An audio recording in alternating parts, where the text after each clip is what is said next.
Yes, and what a lovely morning. Good morning. Good morning. We've talked the whole night. Good morning. Good morning to you. Good morning. Good morning. It's great to stay up late. Till you have to wake up. Good morning to you. Good morning, everyone, and welcome to another morning roast. And as always, we have Mr. Sim with us. Hello, hello, hello, and welcome, and good morning, everyone. And welcome to the morning roast. Mr. De Bruin has decided to grace us with his presence once again. Well, I mean, I'm here. Might as well do a join. And today I am pretty excited and a little nervous, as I always am when we get a new guest. Because today with us we have Vivid Publishing. Hello, sir. Hey. Nice to meet you guys. And you are doing the Dreamkeepers Volume 5. Correct. I'm going to bring it up real quick here. Get us going right off the bat here. Yeah, that's a campaign I don't know nothing about.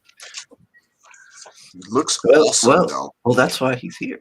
I know. That's cool. That was my point. That's cool.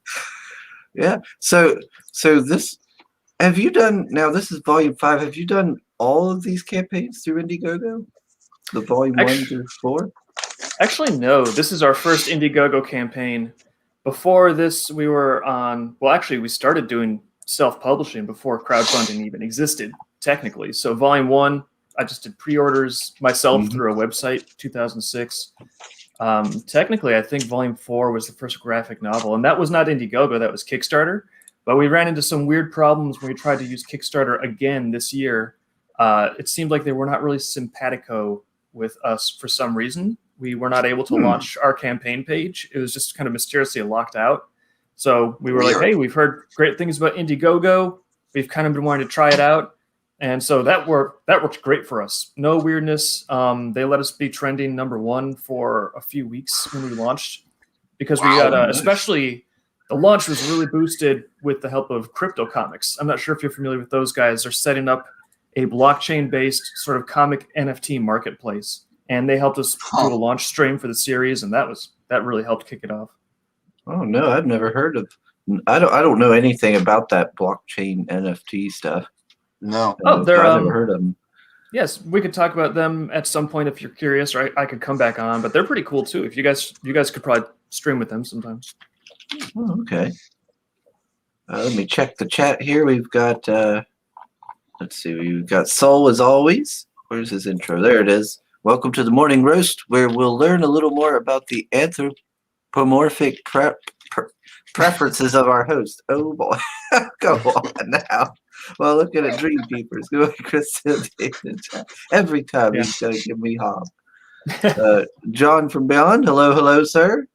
We have a new fella, Willie Silver. Hello. He says, "Good morning, Willie. from Tacoma." Good morning. Morning, Willie. Mr. David Feed. He says, "Good morning, chat. Another day, another roast." That's right. And Johnny Cage is with us as always. Well, hello. Y'all seem weirdly energetic today. Well, it's a good morning. Yeah, I'm actually drinking some caffeine. Let's see. Come on now. Whenever Chris rocks that Dragon Ball PJ, I'm always wondering how long he's been wearing it. I have only just put it on. Oh my. Oh, so you said you've been doing this since like the early 2000s then? Yeah. First thing out of art college, actually. I went to art college and I was like, oh, I want to do art. And I realized pretty fast that with the freelance stuff, I did not enjoy it at all, because I put so much energy into the animation that I didn't really have time to work on my comic. And the comics were what I really wanted to do. So I just got a job as a security guard and then started working on Dreamkeepers pretty much full time, founded Vivid Publishing to try to get it out there so we could just make it however we wanted to make it. And we've been doing that ever since. Yeah, so I took a little flip through the trailer there before we started to stream, and I was like, holy cow, you've got like everything going on. I've seen like a video game, I've seen a big nice hardcover, I've seen like a really cool animation. I will say the video game is still in testing mode. It's very, very early. We're building a custom engine for it. So it's a long ways away from being complete. But if you do want to test out the engine, you can download it and go to dreamkeeperscomic.com. Just go to games, and you could give the engine a little test run. So it's nothing to write home about yet. Still, that's Still, impressive. yeah, I mean, the fact Yeah. that you're working on one, that's quite impressive. Oh, thank you. Yeah. I have just a vision for how I want it to be. I want it to be like so fully animated that the character just kind of comes alive. So even at this early stage, a lot of traditional animation has gone into that. So this is the fifth one. So what's the story about? Yeah, let me fire up the elevator pitch. The basic idea is that everyone's got a unique character in the dream world. It's sort of like you, but they all kind of look different. They look cool. Some of them have ears or dragon wings or whatever. Mhm. Nightmares also exist, and nightmares are trying to slaughter all of them. Your character does have sort of a supernatural power. Every character does. They can use it to defend themselves. However, the nightmares have kind of been incognito for a long time. So at this point in the story, powers are illegal because no one thinks the nightmares are even real. What do you need a power for? So anyone fires up their power, the shock troopers are going to come down on them. They're going to get arrested, banished from the city. And so, of course, now is when the nightmares are starting to kind of corrupt the existing government and make a power play to come back. And our main characters don't really have anything to do with that initially, but they just get wrapped up in this whole massive, dark, evil conspiracy of powers and smuggling and all this stuff. I need to get this. Yeah, look at that hardcover. That's nice. I'm Yeah. excited for this. Is the first time we are actually getting a big hardcover collection for volumes 1 through 4. Actually, I have one here just because I was using it for reference. Up until now, the graphic novels, this is volume 1. Up till now, they've just been released trade paperback, which has been nice. But I've always kind of wanted them to be hardcover, and the omnibus is collecting the first 4 graphic novels. It's going to be 512 pages of Wow. content.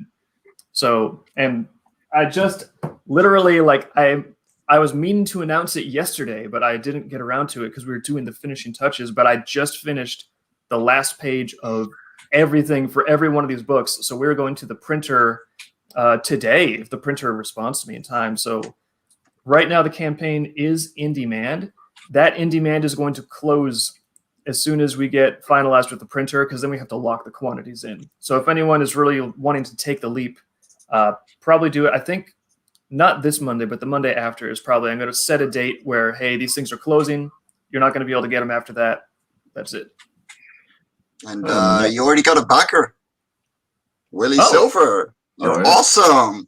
Oh yeah, Willie's a really fantastic guy. He's been a great supporter of the series. We have a lot of people that are just incredible and cool, and they're helping us keep working on it. And I'm very grateful for that because it takes a ton of work, and I love to do it. So being able to spend all my time on this it's a relief, especially because Vivid has been growing in other ways throughout this. We've got more authors signing. We're also running an annual online convention. Actually, that's coming up right here at the end of June. So if you're interested in that, that's going to be at couchcon.org where that convention occurs. Wow. Okay. Yeah, that's cool. Yeah, this is really good looking stuff, and you've got so much going on with it. There's a lot of different things. Look at all this. Wow. Even figurines and stuff. Oh yeah, let me go grab one. I'll show you. Hell yeah. Actually, I'm going to lift this whole thing, and it's going to work fine, and I'm not going to drop it. I have faith in you. And No, That's what I Really? tell myself all the time. I Now, have this to go is- take care of something for 5 minutes. This is one that Liz is my Oh, partner, damn. and Oh, wow. Look at that. Liz does all of the. I'll bring it a little closer. Liz does all of the writing and the art with me. She's asleep right now, but she's basically the part that makes everything smart. But I want to clarify: the figurines do come unpainted, and it requires assembly. But this set has been painted by Liz. Yeah, that's really good. Holy crap. Uber cool. Yeah. So I think too the final version. There's some seams in the tail here, But the final ones we got the tails printed in like one solid piece. How you doing, Russ? That. Fine, thank Hey, you. Russ. Hiya, how you doing, Mike? Always glad to have you with us. Doing wonderful. Finally thought came I'd back from my drop in. vacation. Oh, nice to meet you, Russ. Friday. Hiya, yeah, good to meet you. That looked excellent. 1 second. Oh, thank you. Yeah, just thought I'd drop in Friday afternoon, as you do. Sure, it's afternoon for you. It is. Hello, Sim. You're How's it sounding going, Russ? sexy. Oh, Lordy. We got Hazen Cruz in the chat with us. Hello. Oh, hello. yeah. Well, hello. Hazen. Cruz. Yeah, got a few different new people today. Hazen Yeah, Cruz. I seen this little like Hmm? stuffy here, and I thought, oh, Yeah. my niece would probably go for that. Yeah. Yeah. She always loves having little stuffed animals. That's another example of something that Liz brings to the table because I could not sew to save my life. Oh, so all this like the stuffed animals and the figures and stuff, that's all done in house, as it were. And then Like we do have a plush stuffed animal that was mass produced in a campaign once. But Mhm. most of the stuff in this campaign is actually it's hand sewn by Liz. It's got actual articulated Wow. plastic spine in there, so it's all posable and stuff. oh wow, Wow. yeah, this is pretty good stuff. So impressive. Yeah. It's like I give away posters. Yeah. I'm working Someone on said- plushies, and I'm like, oh my god, what am I getting myself into? Just to be mildly self-deprecating, the one thing that's not impressive is we are going to be a couple months late delivering on this. Originally, we were going to deliver in May, but we had some major life events occur that slowed me down a little bit. Fortunately, though, we're up to speed now. So Yeah, shit That happens. Shit Families happens. happen. Yeah. Yeah. Life It's happens. crowdfunding. There's either family, work, or health, or all type of stuff that can happen. Or sometimes you're just waiting on people, especially Yeah. when you're a team of people working on a project. I think you keep everybody informed. Nobody minds. Updates. Exactly. In some ways, crowdfunding is like an extension of your family and friends. They kind of they're on board for Yeah. the project. Or they you like know- you and they like the project. And if shit happens, they understand because shit happens in their lives as well. yeah, they've been really understanding about the delay. I got hit with some medical stuff, but I'm doing very, very good right now. So Good. I know a lot of them are like me. When I back a project, it's like I tell people it's like see that way. It's like giving away. It's like lending money to your friend. So you're giving it Yeah. away. You know it's not coming back. You're hoping it does. Yeah. So here's the money. I'm hoping I get a book. If I don't, well, shit happens. I think it's good to set expectations with backers at the onset, but I really want to make sure that everything we do is like clockwork, like reliable consistency. So I want to make sure that if people at least back something from us, like they know it's like, okay, I back something from them, they're going to deliver it. It doesn't matter what happens to them, Yep. they're going to deliver it, and because that's just the way we want to run things, so people can have total confidence. I think that's the way you build your audience. Yep. I think that's part of it. Yeah. It's like I'm absolutely with Sim. People are there and they do they know they're taking a chance. But once they've taken that first chance and you earn their trust, then they're the kind of those customers will then say great things about you and build your customer base.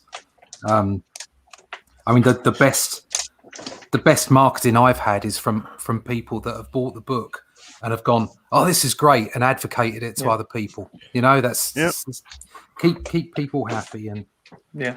And I think that's the secret to all growth. And that's sort of like we've done, lots of things to try to market over the years, and some of it helps, but ultimately it does come down to the customers. Like, did the customers enjoy what they got? Do they think they got good value? And if they really enjoy it, they're going to want to share it. And that is, that's worth more than any marketing. That's where you actually get something like cool and alive growing. Yeah. No, I was so if I wanted to get, I'm a new to the campaign, so I would want to get 1 through 5. That would be this bookworm special, right? Yeah, that was probably the most economic way to get all the actual comic content. because that one Bookworm special, you get volume 5, which is the newest hardcover, and you get the omnibus, which includes volumes 1 through 4. So at that point, you've got the whole shebang. Okay. That's awesome. How big are these books? Like, how big is a volume on its own? Actually, that's another interesting point. We started out doing them, standard comic size. Like this is the old volume 1 that we got, and I forget, like 6.6125 by 10.25. Yeah. And we did that because back when we started out, there weren't that many printing options, so we just had to go with like the standard stuff. And I was like, hey, comic, there we go. But the artwork has been getting so elaborate. We've been putting so much detail into the backgrounds. It's kind of been growing more and more lush. And with this campaign especially, I was like, you know what? If we ever want to upgrade the format of the series, now that things are going in with a little more steam, this is the time. So we've actually upgraded all the books now to hardcover 8.5 by 11. I love that size. Very nice. As The a advantage European, too that is is. if you need to kill someone with a blunt object, these books would probably do that. Oh yeah. Oh yeah. Oh, I like that. But I meant how many pages would is a volume on average? What I tried to shoot for is 30 pages per chapter. There's 3 chapters a volume. So volume 1 is like 98 pages. They pretty rapidly started to get a little out of hand. Volume 2 was like 104. Volume 3 went to 143 pages. Wow. So again, the omnibus together with I think there's a deleted scene in the omnibus and some spot illustrations here and there. Actually, some of the readers are in the front of the omnibus as cameos because there's a little introductory section that sort of walks you through. Here's what a Dreamkeeper is. Everyone has their own. And so I thought, hey, this would be cool if there was illustrations there that are actually people's Dreamkeepers. So there's everything told. The omnibus is 512 pages. Good Lord. Wow. Wow. I am seriously psyched too. Like the books we've printed in the past have been cool. They're graphic novels, but this time we're able to get like foil printing and spot UV and embossing and like just all the cool fancy stuff. I'm gonna get the edges of the pages. I want them to be like gilt and gold, so it's like a giant Bible of goofy fun comics. Ooh, nice. Yeah. This is quite impressive. Quite? Yeah. What's wrong with you? White is an understatement here. Holy crap. Thank you. This is truly impressive. Exactly. This is the result of having too much fun for too long. Oh, we've got Aerith Saga with us. Says hola. Hello. Hey. Hello.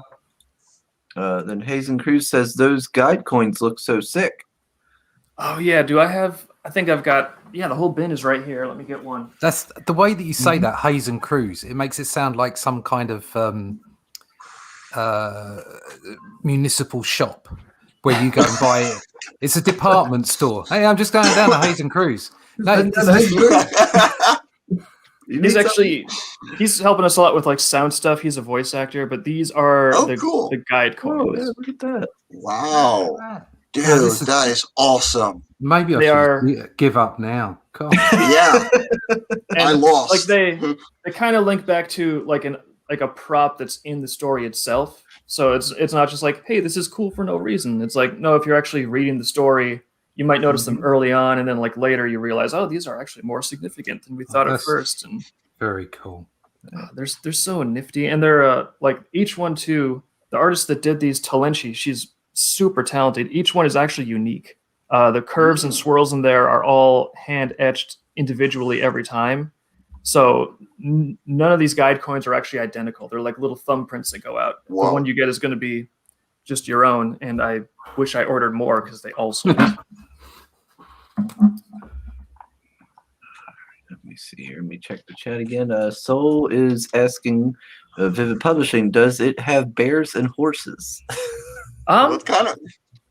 Sure. Actually, the way that the Dreamkeepers work, like there is kind of like a horse character. Parsix is kind of like a unicorn with like 3 little horns up there. I'm sure there's a bear character in there somewhere. There's massive variety because the idea of Dreamkeepers is it could be an animal like a fox character or like a griffin character, but you can also have they're really just cartoon characters is what I wanted. I wanted when I was out of animation school, I wanted total freedom on the character designs. I wanted to be able to put any kind of cool stuff to spice up the silhouettes of the characters. So I was just like, hey, it's a fantasy world. They're just fantasy creatures. I can do whatever I want. You can mix and match animals. So it's just a lot of fun. Excellent. That's what fantasy should be. So, Bloody hell. Oh, Clip Mike saying, I love that size. Oh, no. Oh, yeah. we've I got love live- A4, okay? A4 is awesome. It's my favorite, it's my I own love publishing size. As a Anything European, over 12 it's- inches. Exactly. I need my inches. Yes, you're free to claim that as well. We've got Last 60 on Skulls in the chat. Hello. And sadly, you have to Welcome. pay by the inch when you print. Oh, yeah. Yeah, that's the thing. With A4, it's the most cost efficient in Europe. So US comic size is more expensive here than A4. I think you have to pay by the inch when you mic. Well. Hazen Cruz says we've got 2 more books coming out with Vivid this year too. Yes, we do. Nice. He is Yeah, read his next comment. He is amazingly helpful. The other 2 books we've got coming out this year are going to be Cloud Scratcher by Cody Byer. And he's been working on that webcomic forever. And we're going to get that a nice, beautiful hardcover collection too. Cloud Scratcher is actually launching from Vivid. August 1st is when Cloud Scratcher goes to crowdfunding. And after that, we have The Institute by, do you guys know the hamster guy? He does the underwater hamster habitats. No. No, I don't know nothing about that. Well, if you're curious about him, he's kind of like a real life mad scientist, except he loves his hamsters and they're all adorable and safe. But if you look up Hampture, you can check out his stuff. I didn't turns know out- that I was going to be interested, but you've piqued my interest now. Yes. Yeah. Well, his book isn't exactly about hamsters, but it is really actually dark and hideous and horrifying. It's like he does these cool, like, oh, I work with hamsters in underwater habitats, and it's so nice. And then he comes to, like, you see his work, and it's like, oh, this is horrific fiction. This is like eldritch horror, like psychological mind, like melting.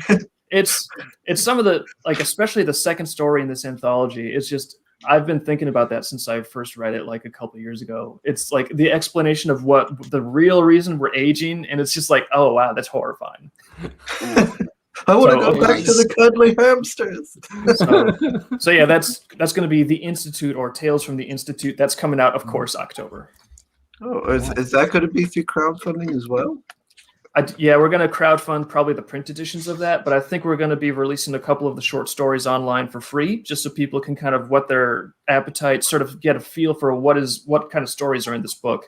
And then if they want it, they can go ahead and see if we can all get a physical copy together. And Cool. can you read some of this book for free? Oh yeah, anyone that is like, I don't know if that's my cup of tea. It's like Dreamkeepers Volume 1 through 4 is free on the website, so just check it out and see if you like it. Also, in addition to that, we're silly and we like to load ourselves down with even more stuff. So all the characters in the graphic novels, we have a webcomic that also features those characters when they were little kids, and that's also on the website. That's called Prelude. So That's great. it's kind of like a Muppet Babies kind of setup. You got Redbird 468 with us. Hello. Welcome. Hello. And apparently it's 3 books this year. That's right, Giant Cage. Size does matter. We like the size of these books. They're Yeah. mighty I like impressive. big books and I cannot lie. Let's see. Hazen Cruz says, excuse me, 3 books coming out this year. ABD has Bethlehem coming out this winter too. That That's actually true. rings a Oh. bell. Yeah, Bethlehem of Blue Deer Studios. I thought that was technically going to be 2022. I guess we still got to get the date finalized for that. But if you do want to catch up on whatever we're publishing, I've got a newsletter that I should probably pimp at some point. It's on our website. It's a little obscure right now, but the website, we're in the process of revamping that, so it'll be a lot more easy to get in there later. Okay. Cool. Yeah. This is wonderful stuff. Oh, yeah, thank you. this is. I need this in my life now.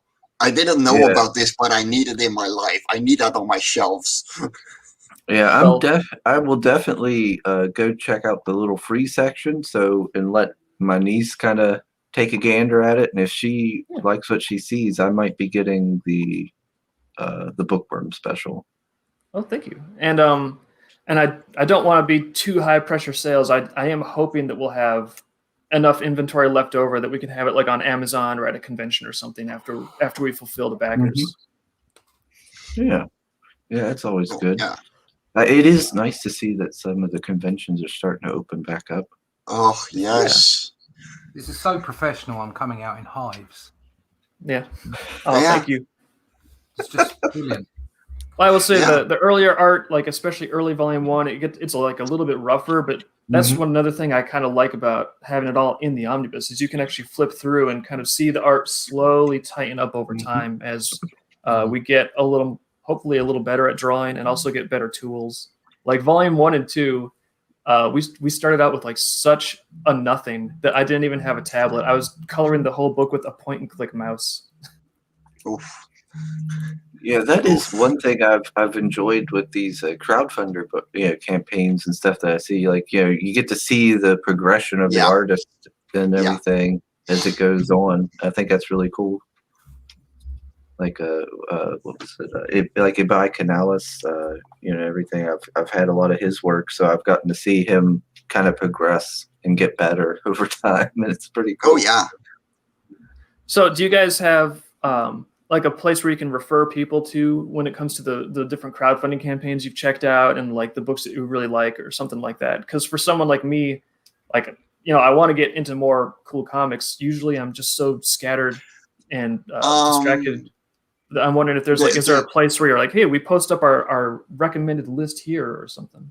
Yes, you can go to comicsgate.org and there you can list your own comic and it will automatically update in your Twitter. It will send you a newsletter with like every other day you get a list of campaigns going on at that time. Mhm. And it also keeps you updated on shows going on. Yeah, I don't Oh. I don't know anything about that site. I've never been to that, but I don't personally have any kind of like list or anything like that. I've you never see- thought that's a good idea though. Make You like see- a little list. Me, I'm putting together an indie comic showcase. So it's a digital preview comic that is going to be available everywhere for like 99 cents. And there's like over 100 and something pages. And the more people want to put samples in it, it's my way of going, let's reach out and let people know that there's cool books here in indie comics and Indiegogo, Kickstarter. Anybody that wants in, you have the preview and everybody's linked and have their link at the end. So I just thought that, like Preview Magazine had, but for 99 cents on all platform, and you put the most money goes to the the But platform. in the meantime, you can just buy Only Death Can Save Us. It's still in Yep. demand. Or sign up for Love and Cora 4 in her talents. Uh-huh. But no, my friend Richard Boom did the same and just put together an anthology of like 1,000 pages in a digital PDF and send it out to every backer that he had, and I know for a fact that like 5 or 6 of my backers came from him, Cool. Like it does work because, they just scroll through and whatever picks their eye, they stick on it and they check it out. But the idea, it's the same thing as any type of like local store businesses. It's location. Us, it's visibility. We need to be able to get more eyes on our stuff so people can go, oh, there's interesting stuff happening on Indiegogo. Yes, there is. Come on. Yeah, as soon as you have anything with that, because I love the idea. That's a badass idea. If there's anything I can do to help signal boost it when it's ready for like customers to check out, please, tag me in, just email me, and I can try to get some more visibility on that. Will do. Top And if you want in, let me know because we're anybody that wants in, we put them in there. Yeah, totally. The cover's ready right now. The editor is working on putting the PDF together. So I if don't you want to wanna- derail any pipeline stuff, but as soon as there's a good opportunity to participate, I'd totally be up for that. Well, I'll send you a DM and you can send me some samples and we'll add it in there. Okay, awesome. We got Genuine Comics with us. Hello, hello, sir. Hey, how's it going, Dave? Hello. And we had Horror Radio with us. What's up, nerds? What's up, That's right. Richard? Oh, it's Richard again. Yeah, it's that dick again. Uh, Something like that. That's the nickname for Richard, isn't it? Yeah. The Adventures I- of Tiny Dick. I actually had a Still question. gonna take it out on me next time we play D&D. I had a question. I had a question here with the shipping. What is CrowdOx? Is that a fulfillment service? Yes, that's a fulfillment service. It's kind of like, have you ever heard of BackerKit? Yep. Yeah, yeah. We tried using BackerKit, had some friction. CrowdOx is a service that's like that, so we just went with CrowdOx. Although I believe that since we went with them, they were bought out by BackerKit, so they're probably going to be merged together within a year anyway. Yeah, the only thing with BackerKit, like I never dealt with it except when I back one project on Kickstarter, and Yeah. I almost told them to go, screw themselves because I don't like the idea of you're at Kickstarter, you pay, you put your credit card info, and then BackerKit tells you if you want your book, enter your credit card info again, and we're charging you an extra $1. Yeah. Even if you don't pick nothing. I think that Do you want a T-shirt? Do you want this? Do you want that? You go no, and then you go from $12 to $13. Please give me your full info and credit card again. You're like, Not only that, but pretty much every book that I've backed so far on Kickstarter, I had to pay between $25 and $35. Living overseas, yep, Um, same here. and through BackerKit, and that was only one book, I had to pay $60. Good Mhm. lord. Yeah. And I'm like, where is the middleman in here? And especially if you already get like an $80 book, because it was actually a really big hardcover. Like those extra $60, no. So it's that's Actually, yeah. we tried to, because that's an issue for us too, is like the overseas shipping that we have to charge. People come to us and the messages are like, hey, this is expensive shipping. Is there any way to not have it be expensive?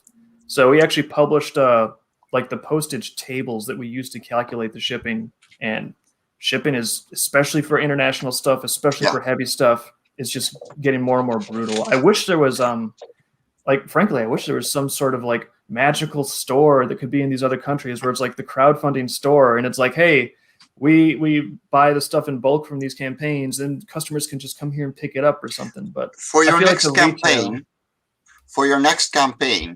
hit up RJ of Critical Blast. Look him up on Twitter, Critical Blast. He managed to get my shipping down from 23 euros or $30 to €8 or $10. Oh wow. Because one big box to the US is 145 euros for me. Yeah. And I can send 150 copies of my book in there before I reach the maximum capacity. Yeah. So then he distributes it from there, and he has actually found a person who will do the same from the UK. So Oh, cool. So, but you will have to send it to him personally. Mhm. However, you're taking out middleman a lot more because, you're actually going to be contacted personally a lot more. And, and just sending one book, one box is way cheaper than any than sending 100 boxes, that are yay big. Yeah. So I highly suggest that. Nice. That sounds like exactly the sort of thing that I really like to see coming together around, because the crowdfunding market right now, it's really brand new. It's been around for 5-10 years, maybe. Yeah. It's so brand new that there's a lot of infrastructure. That's why when I came in, I had to deal with this because I'm from Canada, right? So I knew from the go that most of my backers were going to be international. Yeah. So I had to find a way around it. So I tried a way to be able to reduce it from $25 to $20. That was already one thing. But then COVID happened.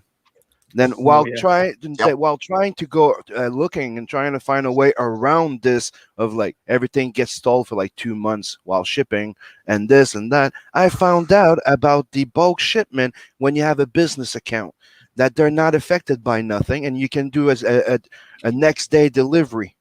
Like I could technically ship my boxes to, like, that's what I did. Cause me and Beacon, that's what we did. We started it like 2 years ago. That's what we do. We help each other from I ship to him boxes, he ships to me boxes. I do his international that are more expensive to him, and he does my US. Like that, I can charge easily $15 between Canada and the US, and so does he. And everybody that our friends that are dealing with us. That's how we do it. It's $15, and hopefully the more we can keep going, we'll be able to charge maybe 10. Yeah. And I feel like too, like that to me sounds like it could even be the foundation for like a future service that could be provided to like more people doing the same thing. Because again, the crowdfunding market, it's so young right now that there's a lot of infrastructure that people are just rolling up their sleeves, doing it themselves. Not everyone can do that necessarily. So as it gets more sophisticated, it's going to be great to see more of these services snap into place. And yeah, because I just really think the idea is it works with the same thing as bulk printing, right? Yeah. So when you have a business, if you have a record, with a business account, so if I ship like 500 packages during a month, well, they'll offer me a bigger discount on my shipping. So that's how you can set it up. But you need to start by going, okay, first year I tried this. And second year, then they go, oh, you mail more stuff, so we'll offer you a 40% discount on all international. That's how I started. They go 40% off your international. I'm like, dude, you just saved me like $600. Yeah. Yeah. Nice.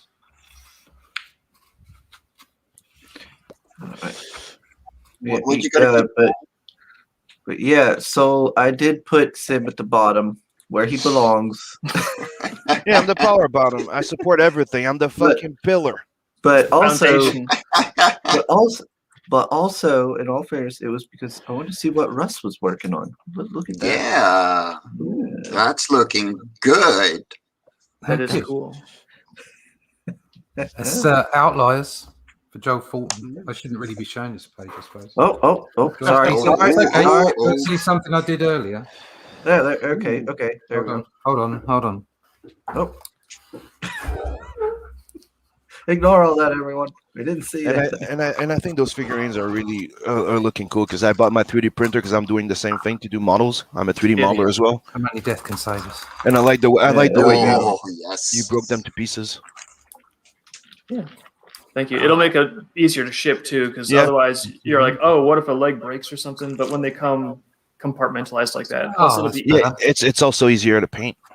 also People that don't want to image paint is them, awesome with the electric brain and the robot being like, wow. welcome to your nightmare. That's cool. I like that. And there's one from the story as well. Reminds me of the Big Brain episode in Futurama. So, Dude, you still blow me away with your inks. well, Lovely it's getting stuff. there. It's getting there. Hey, compared to me being a rookie, I mean, Well, I've been doing digital inks for 11 years. And I just got myself some, because I was scared shitless of brushes. But last year I got it because the technology's changed so much. The brush pens are fantastic now. yes. And there's so much. I get so much dexterity with it, so much control with it that I'm just cack-handed with a brush. I tried them out last year, so now I'm hooked. What type are you using? I've got one that's Japanese that I can't remember the name of. Inkspot's got the same one. Inkspot, yeah. Yeah, absolutely superb. I've got a Pentel pocket brush as well. I'm not the biggest fan of those. No, they're okay. They're good for filling in. Yeah. And I've got a Pentel Fine, which is really nice. I can't get a handle on those for some reason. I just cannot find them. These are really good with long strokes. Really, really good. So I've got I use these for long strokes. I use the expensive one, which I can't remember what it was, for just for like details and texturing. Use the Pentel to fill in and the extra bits you do when you do fill in, and then I have the It's called a Kuritake. Kuritake. Ah. That's it. Kuritake Sumi brush. A superb brush, and the Tombow is great for little bits of detail. So it's not like I don't like using fine liners because I find the lines very blunt, even though they're very fine. That's not my style. But these have got a lovely texture, so they're like a fine brush. So you get little differences in width, and they come out really nice. So yeah, Cool. I gotta look some up. I got a question here. This little blue creature here looks like a stuffed animal. Yeah, actually, Liz dropped one off with me in case you guys wanted to see. We've got some here. This is one of the characters from the series Whip. Oh my god, so cool. dude! Trinity, come here. Come here, look at He's this. got, of course, the long tail. The tail is longer in the comic, but when we told the manufacturer how long we really wanted the tail, they said, no, you can't do that. See that? Oh, That costs. See? that is awesome. But See, They made that's that. what I want for Live on Cora. That's cool. Oh yeah, that's cool that you have so much neat stuff to go with it. Amazing. yeah. Yeah. Actually, I think even with this campaign with Volume 5, there's also a soundtrack that goes with Volume 5, like a professionally composed soundtrack. I believe some of the music was recorded with a live orchestra in Budapest. So anyone that Wow. backs the campaign, that's part of the digital rewards, is you get the soundtrack to Volume 5, so you can just chill out and listen to the soundtrack as you read if you want to. Wow. That's just so over my head. That's fantastic. Yeah. Wow. Where'd you get this Holy guy? crap. He's fantastic. Yeah. Thank you. Dude. Everybody's like, "Yeah, I've had a good campaign. I'm really proud of this." And then we bring on Vivid Publishing, and everybody just feels like shit. Like to Okay, be fair I'll though, resign. this is like after 15 years of build up. So Yeah. look at how we started at the very beginning, Yeah. and we started exactly the same way. Just like But- virtually no customers, like a handful. You just print off the book. There's no money involved at all unless you're just like spending a bunch of money. But you're just if you're just doing something that you love to do, Yeah. that's going to carry you forward. Oh yeah. In fact, one of the biggest mistakes that I see people making is focusing too much on, and I mean, you got to be able to make sure you're not losing too much money at the start because you can't just do that forever, but still Yeah. focusing on like the money and the metrics and the momentum, like that stuff is not what it's about. And if that's your focus, if that's what you really want, comics is like the worst field to get into because it's Oh, one of the yes. hardest fields to get that stuff. It's like, if you're obsessed with metrics and money and you want this thing to really take off, don't go into comics. Go be a stockbroker. There's any job is easier to get money. Yeah. You Yeah. you have to just love what you're doing so much that you love it and it's worth it, even if the money and the metrics like never happens. Like that was kind of the bargain I made with myself when I was starting out because outside of college, I just started out dirt poor. I had to get, a normal job and work a normal job to pay the bills while I was building Dreamkeepers on the side. And I told myself, hey, there's a risk. This never takes off. I never get to work on it full time. And I'm just going to be working a job until I'm 50 and broke and I've got no prospects. And the only thing I've got next to me is a stack of books that I really wanted to make. And I decided, I'll take that risk. No problem. If it's a stack of books that I really love what's in those books, even if it never takes off, that's what I want to do. That's the goal. And so just keeping that as the priority. Yeah. If you have like the money and the metrics and stuff as priority number one, it's a recipe for misery. Yeah, you're gonna lose your Cheers doing mind. exactly the same thing. Listen to this guy, kids. He knows what he's Yeah. talking about. Or as Jack Kirby said, "Kid, comics will break your heart." Yeah. Yeah. We got But he's- Marinus with us. It's that Hey. long-term goal, isn't it? It's having the focus, believing in your product, in Yeah. your story. Yeah. Um, But it's like You know. any type of business endeavor. You never go in anything that's business wise without a 3 to 5 year plan. Nobody, unless you're a freaking hit, right? And that happens, but it's really rare. That it's you rarely make money until the third year of any business. Yeah. The first year it's investment. Second one, you should be making your capital. You should be breaking even around the second to third year. Third year you start breaking maybe a little bit of profit. And then after that, if you've kept going, usually that's when it starts picking up. Like I agree 100% with what he just said. This is technically what everything he just said is what went through my head when I started all of this myself when I got out of college and university. I came out with my bachelor's degree. You start knocking at doors, and then you have this, that, and then dude, I'm gonna slave for people for years to work on other people's IP. Then you're like, I have all these babies right here. I want to bring back that. I want to do blood hunt. I want to go back with myself. I don't want to slave for somebody that won't give a shit about me. And when I reach 55, 60 years old, gonna drop me like a bunch of garbage in the dumpster, and I'm done. Exactly. No, all overnight successes are 10, 15 years in the making. You just haven't heard of them. Anybody that succeeded has failed more times than they succeeded. It is a known fact. Nobody succeeds the first go. Nobody. Yeah.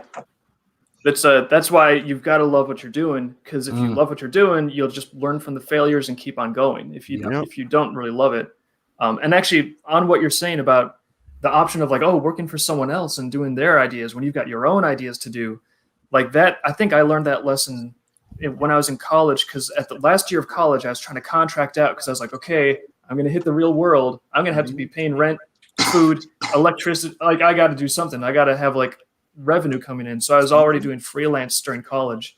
And one of the freelance things I did, it was to make like a comic, make some comic pages and some comic concept art for a guy that was a professional animator. Like I'm saying, like a Disney animator. This was a guy where that was like the job everybody was dreaming of, right? Everyone in college around me was dreaming of, if I get hired by a studio, if I'm a professional animator, if I'm working on movies.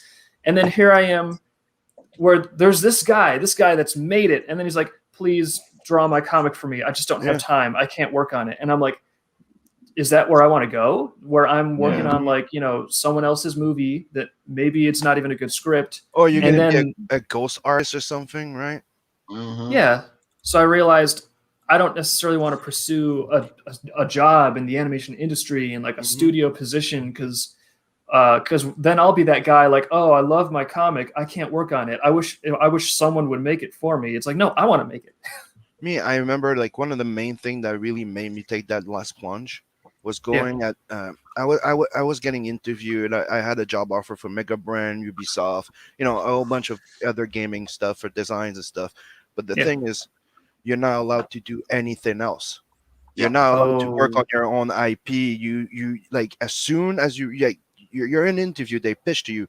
You know that if you agree to this job, you're not allowed to do comics anymore. You're not. Or even worse, they own everything you do while you're employed. By them. Yes. Yeah. Some of those contracts. That's when I went, two big middle fingers way the fuck high, and I looked at my kids and I'm like, kids, Dad's gonna be investing himself in this for the last 3 years, minimum. Nice. And we're going all out. And I think too, like another risk element, and I'm not saying no one ever worked for a studio. Like for some people, that might be the best match for what they want to do, and a good way to make income. But another risk I would imagine of working for a big studio is if they dig up some tweet or something you said that was like totally fine 5 years ago, but the goalposts have like sprinted so far ahead that suddenly now you're like public enemy number one or something. Like all it takes is one wrong phrase, and I feel like there's just no job security. You could be out. And just not just that, but anybody that's been in university in that field knows that when you go into internship, you've worked on project and your name's never been there. I've worked on video games, and like some designs are in that game of mine, and my name's not. Oh, I think shouldn't they just credit the intern even if they put stuff in the game and there's credits? Like that's what I say. It's treated like it's like in comics. You can be an ink assistant and ink and if you like almost have the goddamn book, but your name won't be in there. Yeah. Huh. I don't know. We try our best to make sure we get credits accurate in the Dreamkeepers books, at least, because I have had, we've done some contracting with color assistants helping us on the flats, and those people should get their name in the book. We got Bristolian Dave with us. He says this is very cool. I'm surprised I haven't Yeah, seen it it before is. now. Oh, Yeah. thank you. Yeah. See, Dave. I don't want to hear anybody give me a hob saying I don't do nothing. That's I'm, so true. I'm always on. I'm always on the prowl for all these cool We're the one books. we're the one discovering all those new ones. Like we're the one that brought Irene on. You Yeah. don't do nothing, Sugar. You don't do nothing. But that's why I bring want fucking some. all That's the why I want books we some are. directory of you guys from like, here's stuff that we've reviewed. So that way, like someone like me that has just met you, like I could actually be like, oh, what have they checked out? What should I be like trying to look for? Well, Well- we just mentioned Irene. If you're really into like a manga-esque, Yeah, check out style Irene book, Fiendish. you got Fiendish. Yes. Fiendish Irene. on Indiegogo. Oh yeah, that looks really good. Mhm. Fiendish. Oh, How do you yeah. spell Irene? Is it just Irene? Yep. Yeah. Yes. Yep. And she goes under Rennie Draws. Like if you're looking Yeah. for her on Twitter, so RENIE Draws. I'll Okay. put it in the private chat. And me, if you're a fan of Heavy Metal Magazine and all that stuff, check out my book Tales from the Nabbers. I find Yes. the only problem at the moment is the volume of quality product that there is out there. Yeah. Mhm. There's so many people doing great stuff. You know what Um, I'm impressed the most, Russ? Yeah. You're touching at it, but it's the fact that right now in the indie field, in crowdfunding, we have AAA quality books. We don't just have Yeah. underground Yeah. looking or independent looking books. We have AAA No, quality books. We were talking about this on Indie Vault the other day, and it's like you've got the advancement in technology where you can. I was talking about it on Fulton Land yesterday as well with 656 Comics, and the fact that you can have like remote studios, people working together, but quite outside of that, the quality of print that you can get now for the price that you're paying. I mean, I had people say that they like the quality of my book. Obviously, it smells of the ink, which is fantastic. That's the smell Oh, of, yes. of quality about it, because I went for uncoated pages, so I did that. But lots of people expressed sort of like, I really like that book. That was like, it was printed really well, and it was just one of the options that were available to me from Mixam. Mixam are great, and. It came back and I was stunned. It was like the books that I'd bought, in the 90s and early 2000s. It was like proper quality comics, and all the books that I've had, or I'd say 90% of the books that I've purchased from Indiegogo and Kickstarter have been like that as well. Just really good quality product. There's no need to go back to the mainstream anymore. There are absolutely no need. No. I have friends that work in those big printing companies here, like Quebecois and all those stuff, right? Transcontinental and stuff like that. And they've let me know that they can huff and puff all they want, right? But where they're making their money, especially Marvel, right? Because DC's not doing it as much. It's reprinting the old stuff. Yeah. Because right now they're letting me know, like they tell me, because we're not printing as much as we used to for them. See. They used to go and reprint or reorder or something after, because the thing, publishers, the way they work is you print, they know, let's just say they know they're going to sell, they sell, like, I'm going to use random numbers, right? So 16,000 copies are going to be gone for libraries, bookstores, and they know those are the sure sells. Then after that, they would head into a second order and a third order. That doesn't happen anymore. That's the thing I've been let known. That does not happen no more. The people are printing more independent comic books than the big guys. Think about it. And we're talking about titles, not amount of books, because amount of books will get beat.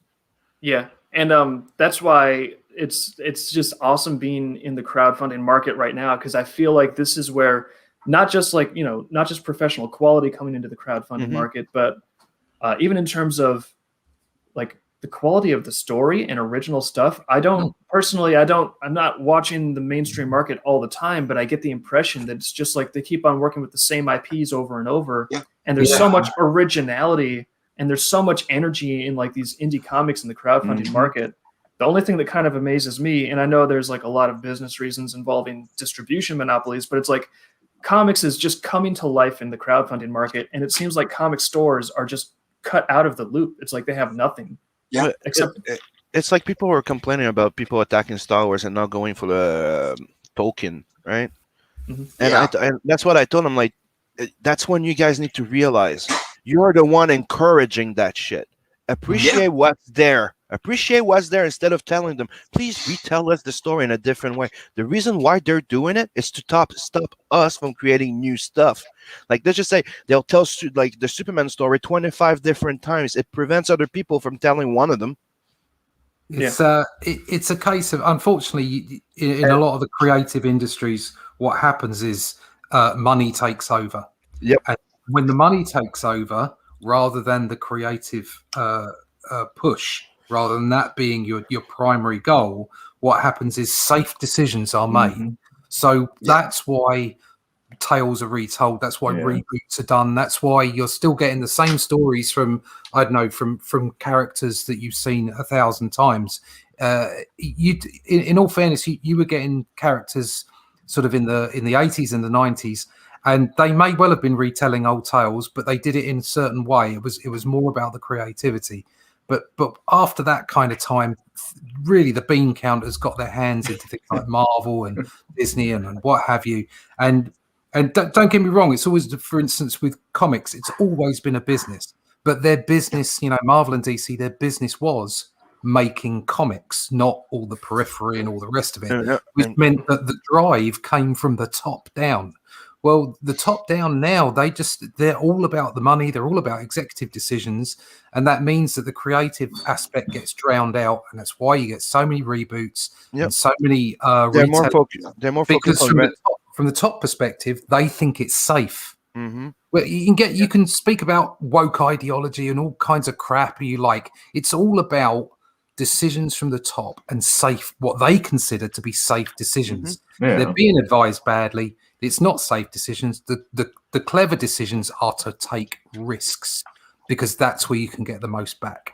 Yeah, and right now they're more focused on renting the IP for movies, series, and this and that and this, than actually making good comics. That's why they're not really pushing those new comics. They're pushing the old ones. Yeah, and why indie comics, for instance, is flourishing at the moment, quite apart from the new technologies that we see, the new abilities to get comics via crowdfunding and what have you, is because there's been this dearth of creativity in the whole of entertainment for maybe 5-6 years now, maybe even longer, and people are crying out for stories, for crying out for new ideas, new concepts, and you've got this ability now via new technology, via great printing, via new delivery systems, to make all this stuff. And actually, you only need you need 1,000. What is it? You need 1,000 dedicated fans, and you can make a living for the rest of your life. Mm-hmm. That's because we're small, we're agile, and it's that much easier to build an audience. If you don't have the massive overheads,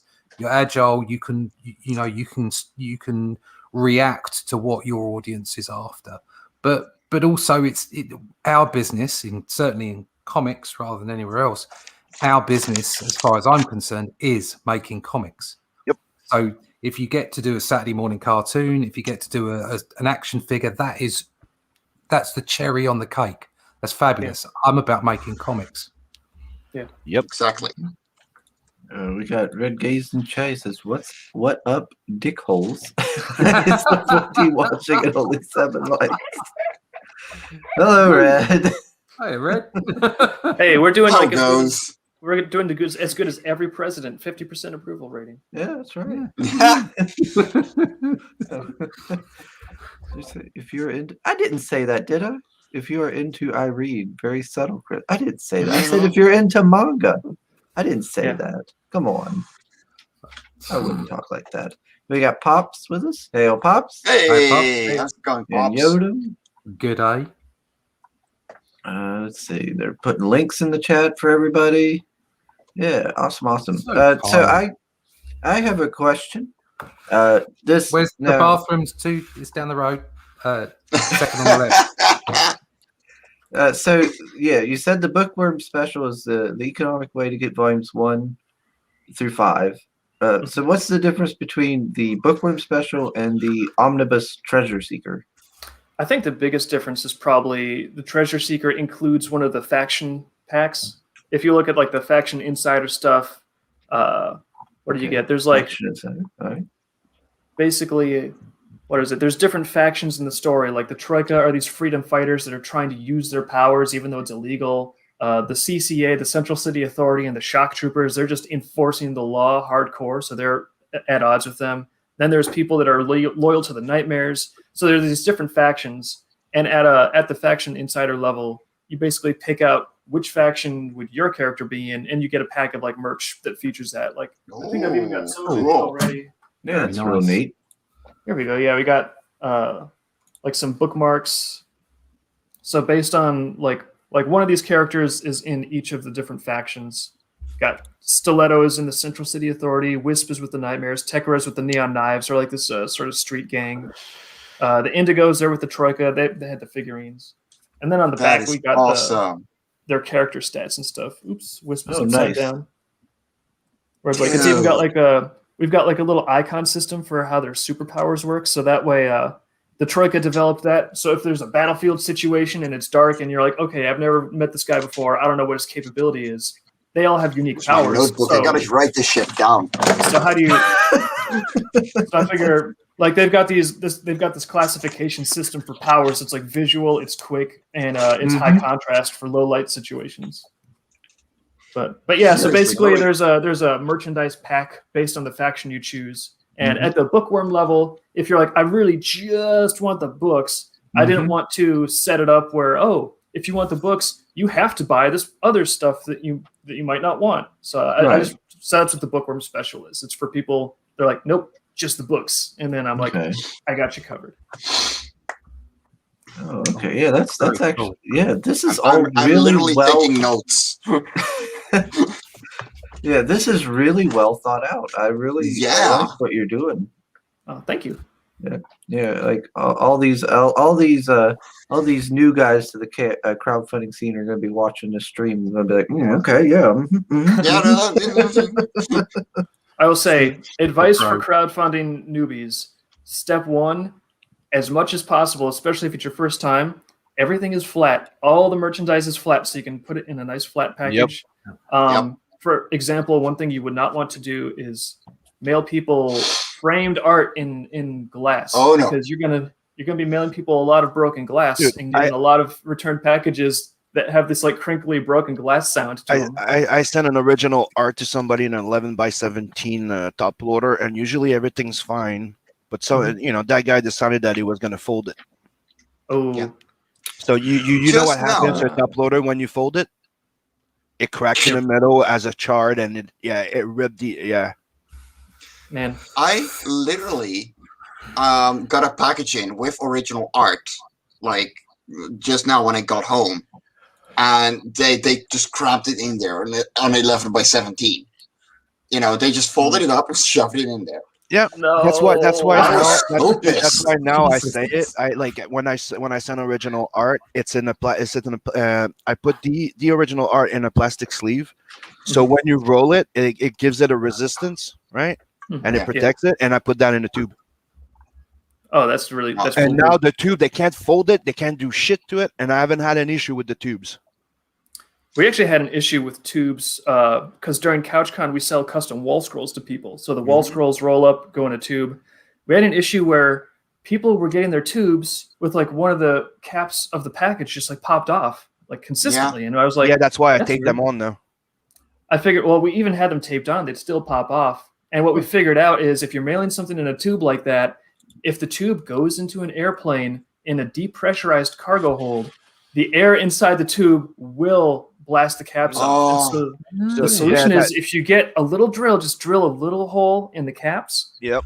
And then boom, problem solved. No more caps. Mine come Mine. they have two holes on the top of the cap, and there's there's two holes on the tube on the side where the thing comes in. So you can put the cap and then you tape it. Oh, nice. Secrets of crowdfunding. This is superb. Yeah. I'm learning so much. Soul's putting the link to Sunsworn in the chat there. Thank you, Soul. Bye bye Star Wars. Everybody's complimenting Sunsworn, saying they love the novel. That was done by Mr. Red Gaze. Yeah, that's a novel. He's also got a actual comic now on the up and running on the Indiegogos. But yeah, he did a regular novel. Let's Cool. see. So says Mike is writing a shopping list, and Chris secretly Damn dreams of right I shopping. am. Yeah. I'm Try and being stop me. I am being good in not shopping. Yeah, I like. no. I mean, what I like going over that comic because he has a bunch of great ideas. Some of them is the stuff that we were thinking of doing for Inkslayer, which it's fun to know that it works. Yeah, no, So but this- like the characters with the stats on the back, yeah, I'm keeping that. I'm stealing that. Cool. The characters with the stats. That's- back. So Yeah, wait, like- so- here. Yeah, it's just fun. It's like, why not? Oh, Everyone, okay. Yeah. if everyone can make like more fun, little cool merchandise Yeah. that the readers enjoy, especially like bookmarks, because a bookmark, they're going to use it for their book. There you go. Yeah. Well, Oh, I was yeah, looking into having a mouse pad. Oh Oh yeah, mouse pads are cool too. Yeah, so Everybody this- uses them. Yeah. Wow, so Every- this even comes with a journal, even with your faction on it. Okay, Yeah, the that's faction nice. comes Yeah. And it's like blank pages, so it could be like sketches or whatever people want. Yeah, that's this. Yeah, that is really cool. And this Silver Sketchmaster, so that is basically like the Bookworm special, but you get like this, like a little sketch inside. I think that's the level that includes either the books are signed and they also have a sketch. There's a level where we sign the books, from the authors, Mhm. and then there's also I like to do little Sharpie sketches of a character in there. So at that level, we also put a little sketch in the book too. Okay, cool. and then the bigger tier here, Everlasting Art. Technically, I don't want anyone to take that one currently because we had. It's a weird story, but basically the big feature on that is, you're going to get your character in the omnibus. But we've just finished the omnibus. We're about to send it to the printer.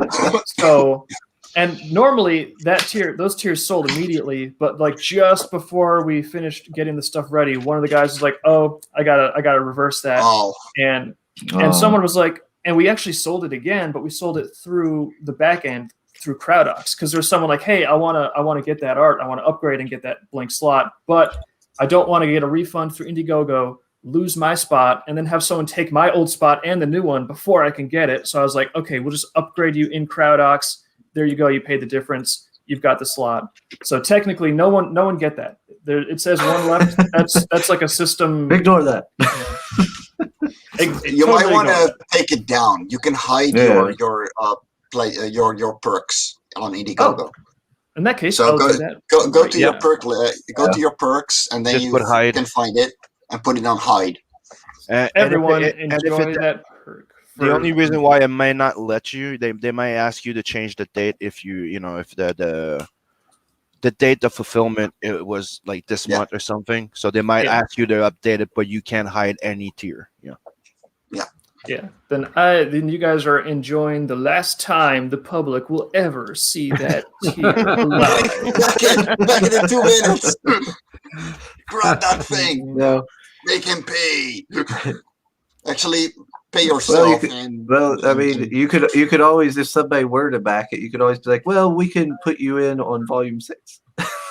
Yeah, well, I mean, I would just tell them like, oh, we can't do this for you, and then we'd work something out. So I would love to put one of my characters in there. It would actually fit perfectly. all right, I think it's now hidden. So the problem is over. Woo! Yeah, you gained a backer. Hooray! Hey! Ah. Was I too we late? need to have the dancing dress. Yes. We need the dancing dress. We need the dancing dress.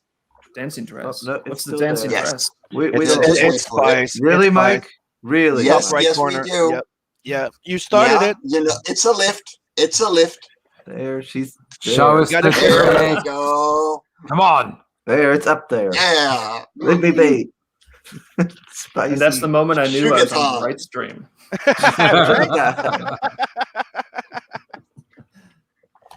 All right.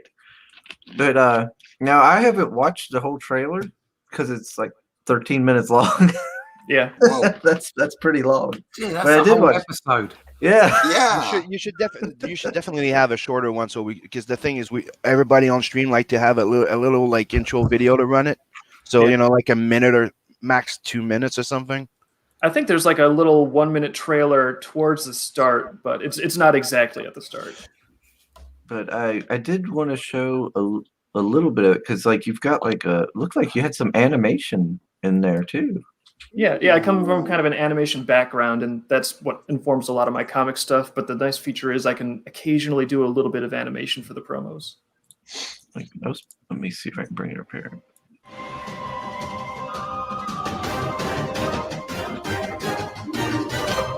Welcome to Volume 5, Assassin's Flaw, the 5th installment of the multiple award-winning Dreamkeepers graphic novels. Before we explore the books and rewards together, Liz and I wanted to say thank you to the readers who have built up this series into the underground hit that it is today.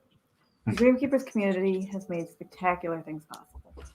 They certainly have. We started with nothing. No big publishing company, no startup capital, no trust funds, just paper, pencil, and a story we love.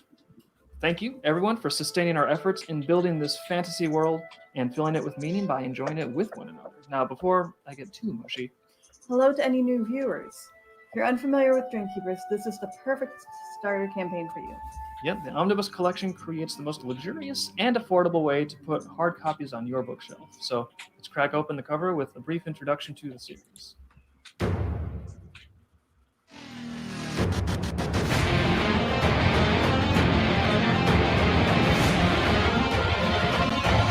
Nice.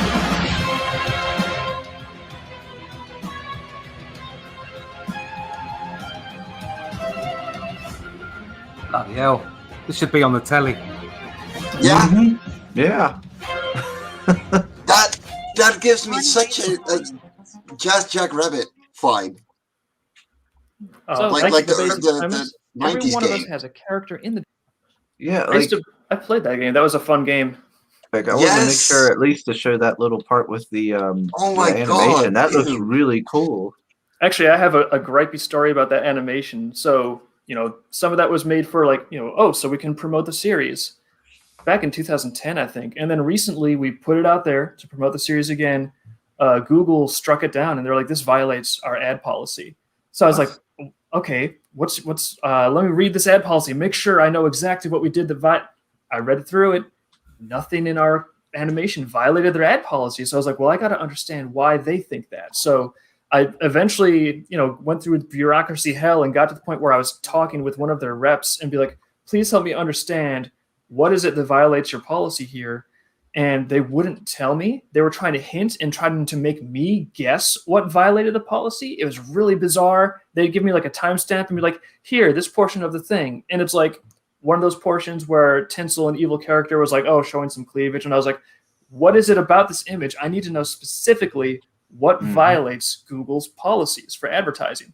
And finally, after trying to drag it out of them like for 20 minutes, I finally got them to admit, oh, it's a character with attractive clothed breasts. And we count that as obscene and on the same level as showing nudity and Yeah. bodily fluids. Oh wow! So, Come And then- on. and after they told me that, like right away, I could smell like a supervisor come up behind them. Right away, they were like, please disregard the information I just sent you. Gosh forbid you have Wow. an attractive character on. But so we, Dude, we it's like ran I- into like an it's like I told you. Remember how- unspoken secret policy. And it's like, just make your policy, just say what it is so I can follow it. Don't make me try to guess what your policy Yeah. is. They did the same thing to me for Blood Hunt. And remember on Indiegogo, like I had an email saying that I had to take off that page that you saw Yeah. like boobs. Like Oh, and Yeah.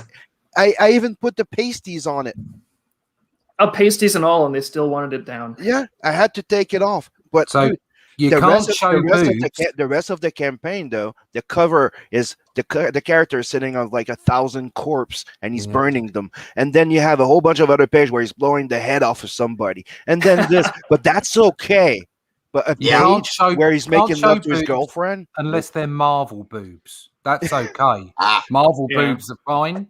And of course, knowing the way America is, I mean, I know I'm speaking from ignorance as a Brit, but we do own the world. It's only it's after a we case took of- it. Yeah, it's a case of get back in your box. Um, it's a case of if you see a nipple, it's the apocalypse. So it's the nipocalypse forever in America. As soon as you Yeah. show a nipple, obviously people are turned to the devil himself.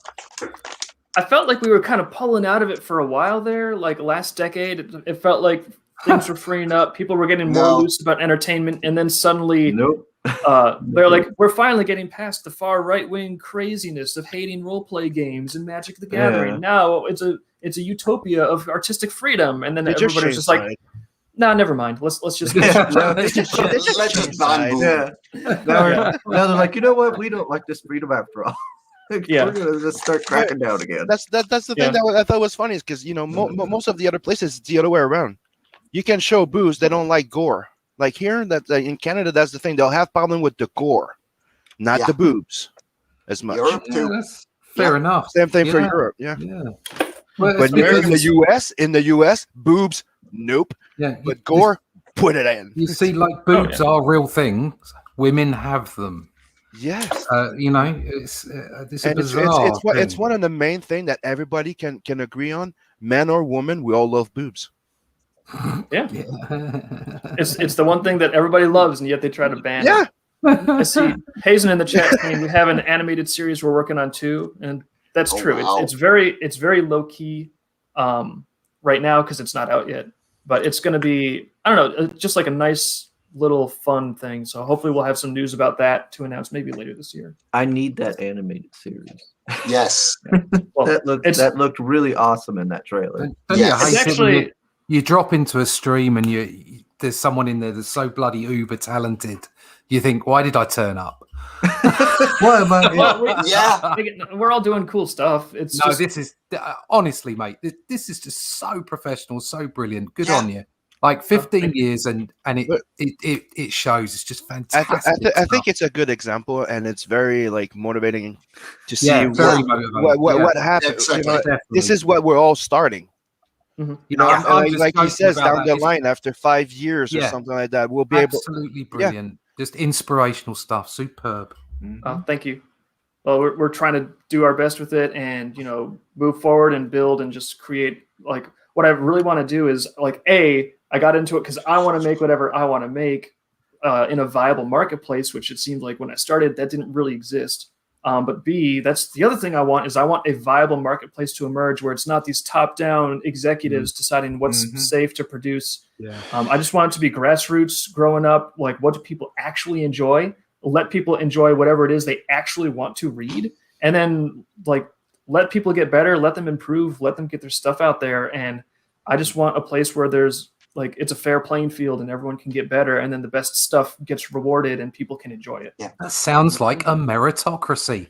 Fantastic. So, But I don't think we're allowed to say that word on social No. media. Yeah. Well, screw it.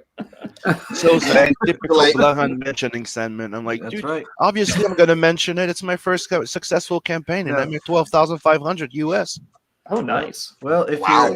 if you're getting tired of the Blood Hunt mentioning segment, let's mention Tales from the Nevers. Yeah, right now in demand. And dude, the colors are coming in for the remastering of Nat. He's already on the 3rd page, and it's looking really sweet.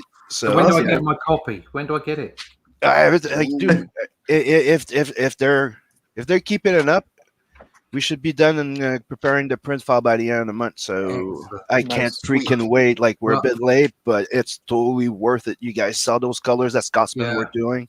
They're Yeah. totally freaking worth the time. He spent, dude, 7 days on one page Good lord. that I cannot show, but he spent 7 days on one page, and I'm like, damn, dude. But when you zoom in, you're like, dude, I need to print that comic 11 by 17 size so everybody Yeah. can see my details of the little cameos and his colors. Yeah. Because dude, Awesome Nice. colours. Yeah.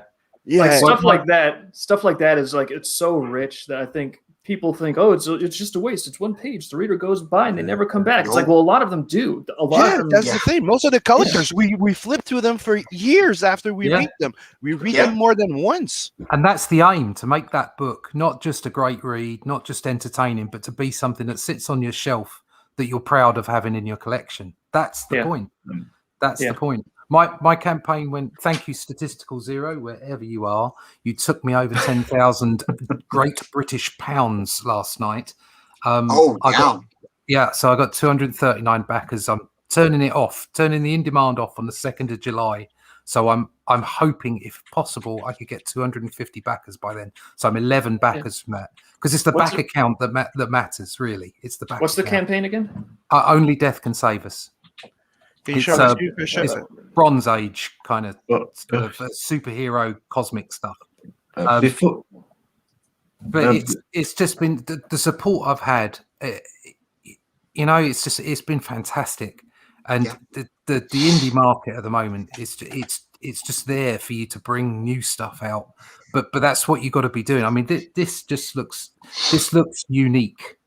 I think that's why I like it so much. I've not seen anything else look like this. I mean, okay, you can say the styling has certain similarities to things, but just the way that it's put together, brilliant stuff.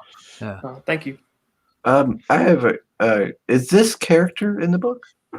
Yeah, actually, he's I think literally the first character you see in Volume 1. He's early in the book. That's Awesome. Very Yeah, cool. I like him. He looks Yeah. awesome. I like this. He's- This looks cool. he would love to hear that. He actually gets no respect among the other Nightmares. He tried to call himself Underlord. Mm-hmm. Nobody went with that. They just called him Underlord. I like it. He was like, whoa, and he's got his little minions all around him there. Yeah, that's why he has to make minions, because his peers just brush him off. I like him. He's He's already one of my favorites. He's got all the minions. This reminds me of the graphic novels about the Dark Crystal. Oh yeah. Mhm. You know, and the way it's colored and the kind of detailing where it's put and where it's not. That, like, I can read those graphic novels all day long and still not get sick of them. Like, I need to have this in my collection. Hey, Chris, can you just share my screen for a sec? I wanted Mhm. to show- That's what I mean by see the level of details that he went in colors, Look at that. Oh nice. Oh wow! and that's just a little panel like this. Oh Oh wow. my god, man! That should Like- not be dropped to 300 DPI on the comic size. Saying, like Wow. this should be printed as a poster. Yes. Like the level of Holy details that he crap. went in. Like that one took him a week. Jesus, man. That's awesome. And then you I have love all the little like shards of glass flying everywhere. That's great detail. hold on. Then you have here. See what I mean? Nice. Yeah. Oh, and yeah. then- That's funky. And then here you It's have the little link to wonderful Heavy Metal stuff. magazine. And believe it, strong in the Schwartz, yogurt. Yeah. Now, have you all heard of a book called Scurry? Yes. No. I heard it by you. Yeah, I'm gonna like that guy recently followed me on Twitter. I'm gonna try to reach out and get him on the show too because I Nice. like Cool. the art on that book. It looks really Yeah. good. All right, let's see. Let me check the chat real quick. What's going on in the chat? So Hazen Cruz says Scuttles is a dweeb. He says he's pretty sick pick in the Skirmish card game. So, That's true. I was going to mention and I'm not trying to plug everything I can, but the one of the things about Scuttles that I do like is his mechanic in the Skirmish card game. Is he has all Mhm. these little followers that come out, and he can like stitch them together to make these like big, ugly, just beast monsters. It's pretty fun. that sounds like my kind of person. I'm all about getting like minions and flooding the field with things. Yeah. Oh man, but yeah, this is quite the This impressive is awesome. campaign. It's the full package. Yeah. This Thank is exactly what we all aspire to do. And make happen. It is, yeah. It's humbling, I guess is a good word. I just want to be. It's letting me make really cool stuff, and that's what I want to do. And so now I get to do more of it, and I'm like, yes, thank you, and I want to do a good job.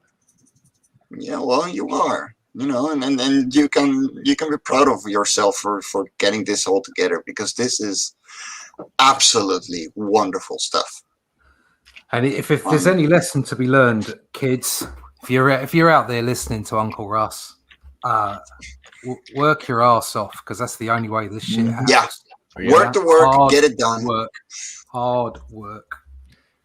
I will put one caveat on that, which is try to make sure you're not under too much like long-term stress. Make sure you're maintaining your health in there, because Yeah. otherwise that can slow you down if you're not taking care of your health. Yeah, always important. Get yourself A out. happy, Get- healthy got artist any gets idea- a lot more done. It's something I- Get it's something I yourself have down to a be careful dojo. with. Get yourself down a dojo and get punched in the face. Teach you some life. Russ, that's only you. Some of us don't like to get hurt. Yeah. We like to masochist ourselves into comics. I don't consider punching me in the face a good stress reliever. It's excellent. It is when Try you it. fall. It is when you So- fall unconscious. If I ever The come over comic to the book- States, I'll show you.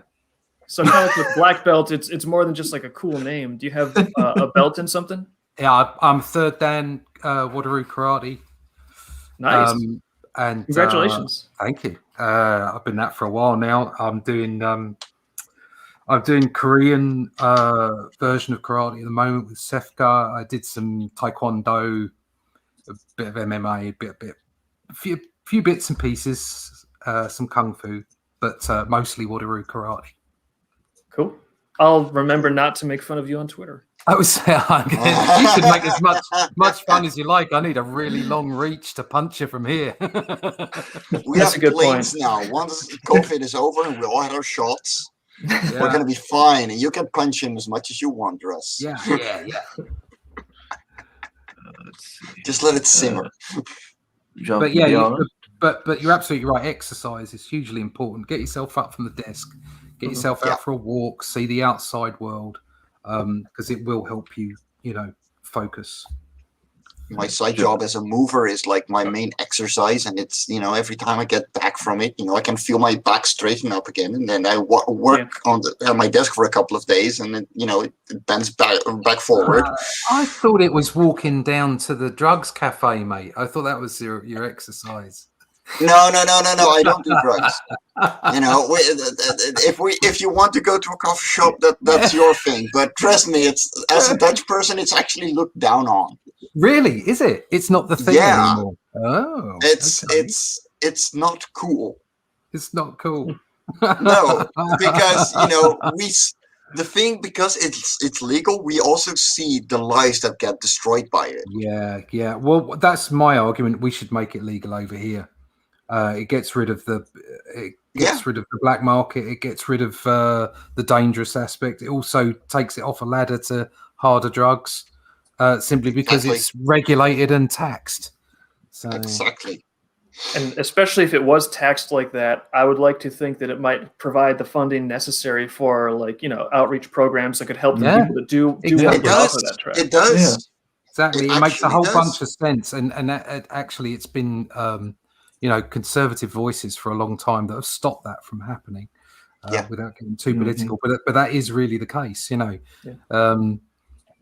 We've got people in Parliament who are just like stuffy idiots, who are just like, oh, no, you can't possibly do that. It's like, no, come on, live in the real world. People are going to take it anyway, or whatever they're going to do. You might as well, give people a safety net. So coming back to anthropomorphic creatures, Scurry, a Yeah. post-apocalyptic mouse tail. I have never heard of this. Please show me, because I might it might. Well, that will be on the show. I'll go Oh, grab. I think cool. I've got a copy, so I'll grab one really quick. Ooh. And Yeah. John says that he has all 3 volumes, and it's phenomenal. Yeah. So Yeah. I've brought it up in like quite a bit away, like ways back. I brought it up in some streams in passing, but no, I don't think we've ever had him on. Yeah, but this is Wow. Max Oh, Smith shit. Scurry, and it's nice. At least I don't know if they're all hardcovers, but this one's. Damn. Oh, I need hold to on. get Yeah, that. okay, I I need to didn't- get that Yeah. plug for And if- hardcovers. And if you think the it's just like, oh, it's just fancy cover art, but the inside, it's like, no, the inside is gorgeous. Yeah. Yeah. I have seen it come by, but I didn't remember the Wow. name. Yeah, I seen his Indiegogo campaign when it was live, and I kind of kicked myself for not backing it because I was like, Oh man, my that god, looks really that good. 12-panel grid. Oh, Yeah. I love that. It's a nice big book, that, isn't it? Mhm. Yeah, Yeah, look at there's a That's hawk fighting. wow. That's that's is tipping awesome. your European Oh yeah, European No, likes that- there, that- isn't it? That's that, yeah. that, that is just making my radar go bing. Like, we gotta go that way. I love the European size. Oh yes. You know, Actually, yeah. What size is that? It's different than 8.5 by 11. It's like a little more narrow and a 825. little taller. Yeah, it's 825 by 11.116 or something. is that inches?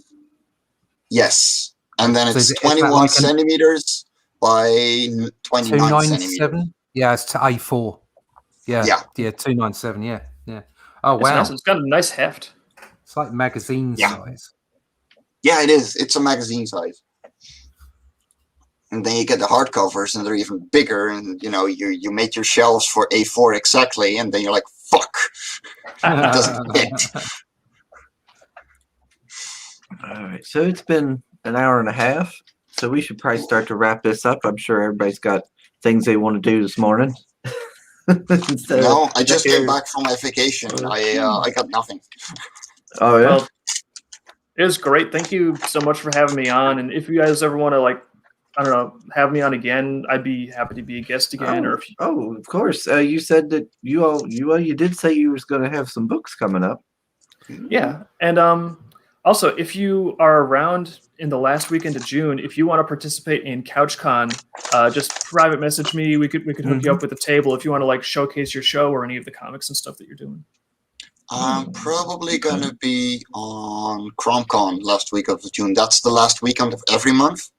But if you can get yourself half an hour to just jump out of that and go to CromCon, hit up Pops Van Zandt on the Comic Related Madness on Facebook and try and get a spot. He's going to open a new list on Monday.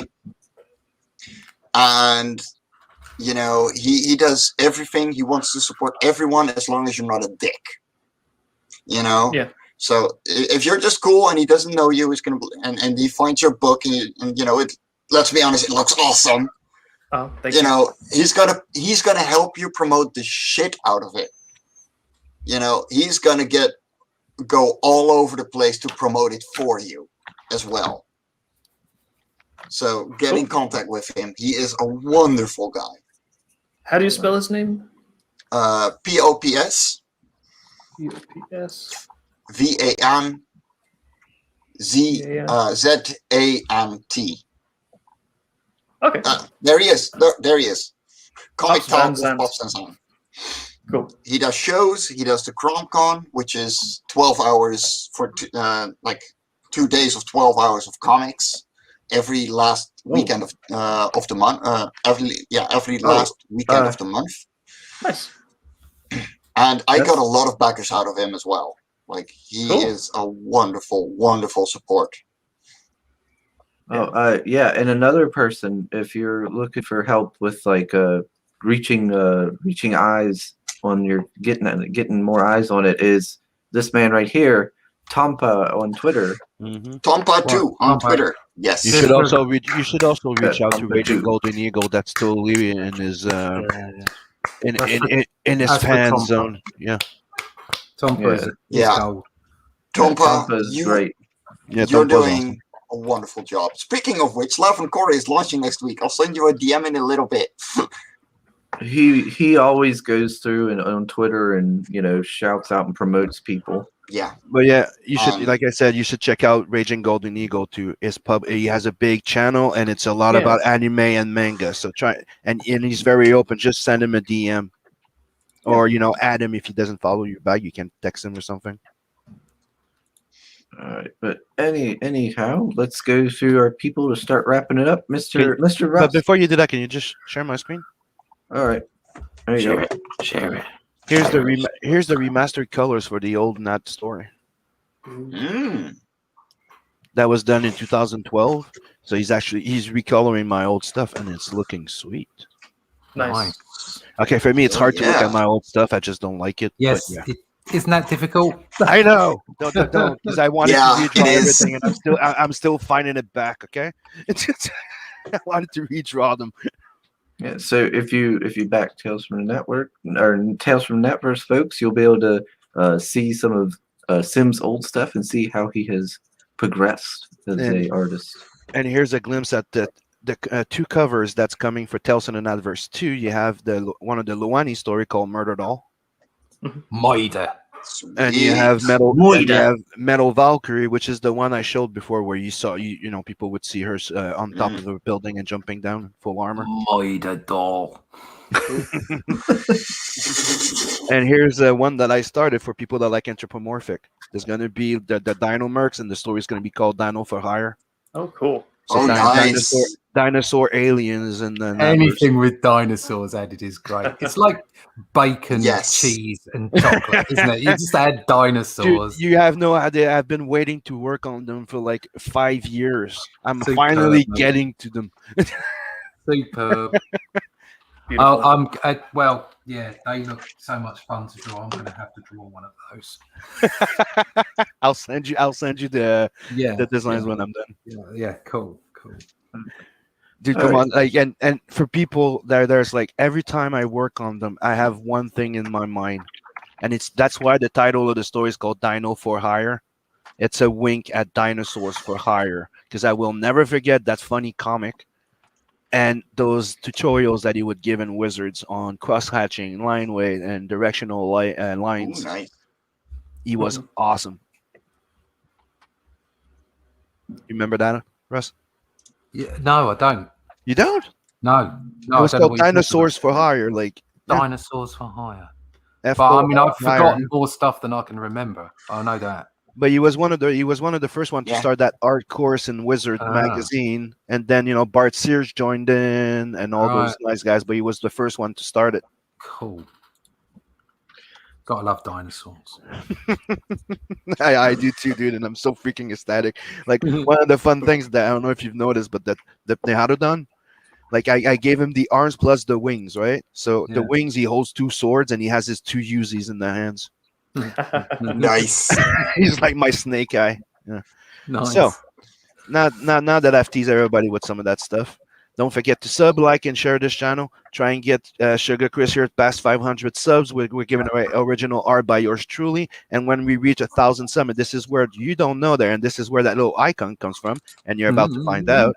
At 1,000 sub, Chris will be joining the Red Dress Run in Louisiana and winning it for us. So he's going to be putting on that red dress and running with a Oh, few yes. thousand people in the Louisiana Red Dress Run. So get to liking, get to sharing. Sharing is caring. Do it. And don't forget to check out all our campaigns here, because there's always something for somebody. Yeah. Oh, yeah. So go check them out. Back those books and check out Tales from the Adverse, because we're getting close to closing that one. And as soon as I order the prints, that campaign's closing. So we're looking to close around the end of the month. So, Yeah. Get on it. It's Speaking of 80-page book, campaigns, $25, 80-page book. You get two prints and 6 stickers so far. And I would like to unlock the Simon Bisley print before we go to print. Would be kind of cool. yeah. Awesome. Speaking of what? projects, so I got a little thing to show. All right. This is the pencils by Rich Perrotta for La Francora 4 for one of the exclusive variant covers. So I just got this in the mail. I just scanned it, and he's still going to ink it. But this one will be exclusive. Then we have the main cover, which is drawn by myself, inked by Rich Perrotta, and colored by my colorist. And then you get the variant cover that's also going to be exclusive to Indiegogo by Nina Aberline, who is currently running Sunrise Blossom still on Indiegogo on the last few days. Be sure to check her out as well. and we are gonna launch next week.